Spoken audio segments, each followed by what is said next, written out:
Someone at NASA sends a command to a spacecraft, then goes home and sleeps. Nothing happens.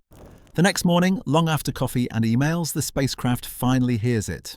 That delay is new, not because of a software bug or a weak antenna, but because Voyager 1 is now so far away that a radio signal needs almost a full day to cross the gap. Light itself is taking 24 hours to get there. This is what distance really means in space. Not dramatic explosions or glowing borders, but time stretching until communication becomes slow and fragile. Voyager 1 hasn't just left the planets behind, it's left the sun's influence. It's moving through interstellar space, a region no human-built object was ever designed to reach. The phrase cosmic barrier makes it sound like Voyager smashed through a wall. In reality, it quietly crossed an invisible boundary years ago and has kept drifting outward ever since. What's changed now is our perspective. The numbers have grown large enough to feel personal. A full day just to say hello. Voyager 1 was never supposed to do this. It wasn't built for records or headlines or for still talking to Earth nearly half a century later. It was built to visit a few planets and then go silent. Instead, it keeps answering. Slowly. Patiently. One whisper at a time, and with every extra minute added to that signal delay, Voyager 1 is reminding us just how big the space beyond our sun really is.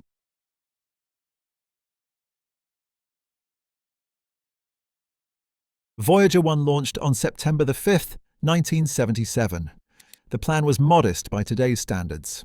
Fly past Jupiter and Saturn, take some pictures, measure some fields, then keep going until the power ran out.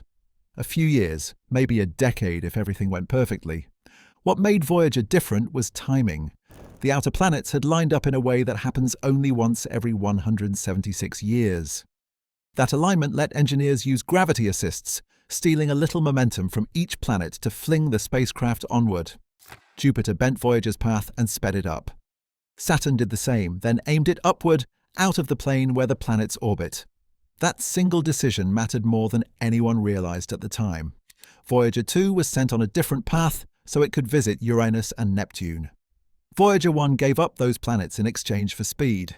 It became the fastest thing humanity had ever launched away from the Sun. After Saturn, Voyager 1 crossed distances that had no names yet, past the orbits of the outer planets, past the Kuiper Belt, into regions where the solar wind thins and slows. Engineers kept adjusting the mission, turning off heaters, instruments, anything that wasn't essential. Every watt counted. There were close calls, memory glitches, thrusters degrading, a decades-old computer speaking a language no one uses anymore. Each time someone figured out a workaround. What's remarkable is not that Voyager 1 is far away, it's that it never stopped moving. Nothing slowed it down. No destination pulled it in. It just kept coasting, year after year, carried by momentum from a planetary alignment that hasn't happened since the 18th century. Voyager 1 didn't reach this distance because of a single breakthrough. It got here through patience, careful choices, and the decision to keep listening long after anyone expected a reply.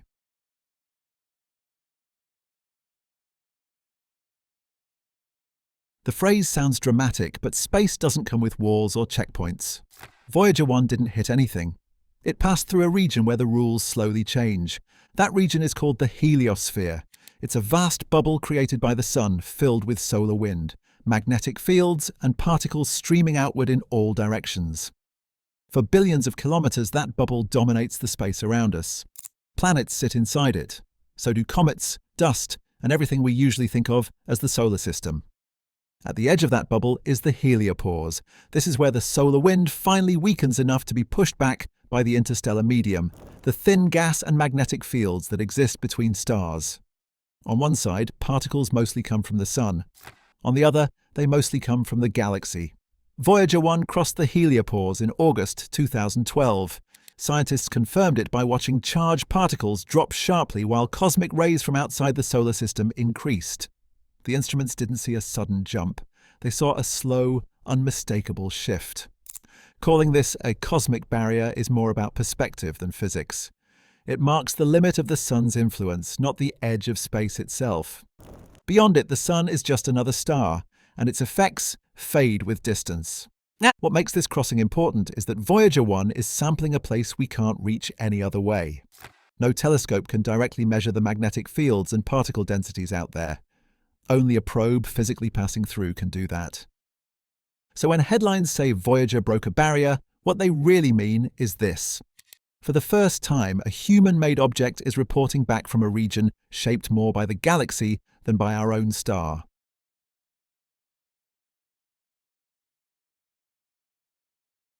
Nothing about Voyager 1 changed to make the delay longer. Space didn't thicken. The transmitter didn't weaken overnight. The distance just kept growing. Radio signals travel at the speed of light. That sounds fast until you start counting in billions of kilometers. Voyager 1 is now more than 24 billion kilometers from Earth, and increasing that distance every second. When engineers send a command, it leaves Earth instantly, but it doesn't arrive instantly.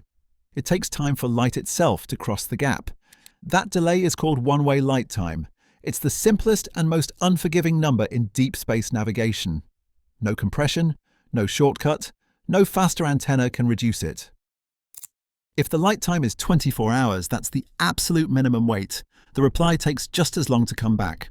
That means every interaction with Voyager 1 now spans nearly 2 full days. Send a command, wait a day, receive confirmation the next day.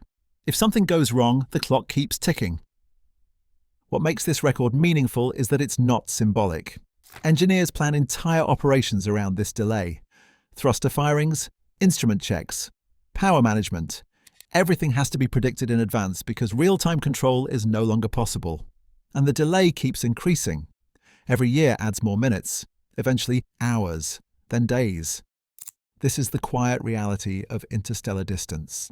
There's no sudden moment when communication breaks, just a steady stretching of time until conversation becomes slow, deliberate, and precious. Voyager 1 is still talking to us.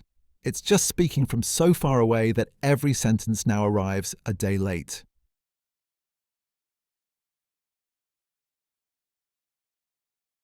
Voyager 1 is running on about as much power as a small refrigerator light. That power comes from radioisotope generators that slowly weaken as their plutonium decays.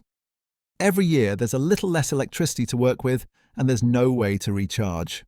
To survive, engineers have been turning things off one by one. Heaters, backup systems, instruments that once mattered but now cost too much power to keep alive. The goal is simple. Keep the transmitter on. Keep a few sensors running. Keep the spacecraft talking. Communication happens through NASA's Deep Space Network, a set of massive antennas spaced across Earth so at least one can always see Voyager. Even then, the signal arriving from Voyager 1 is unimaginably faint. By the time it reaches Earth, it's weaker than background noise. Engineers pull it out using precise timing, error correction, and patience. The spacecraft itself is frozen in time. Its computers have less memory than a modern calculator. Some of the programming languages used to operate it are no longer taught. When problems happen, teams dig through documentation written before most of them were born. In 2023 and 2024, Voyager 1 began sending garbled data due to a failing memory chip. Engineers found a way around it by rewriting software to avoid the damage section.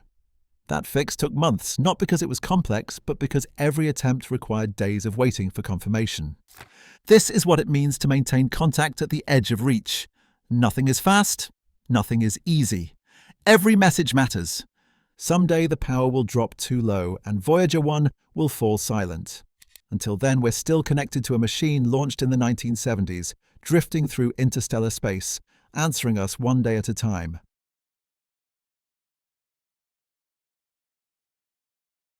A 24-hour signal delay doesn't change what Voyager 1 is doing.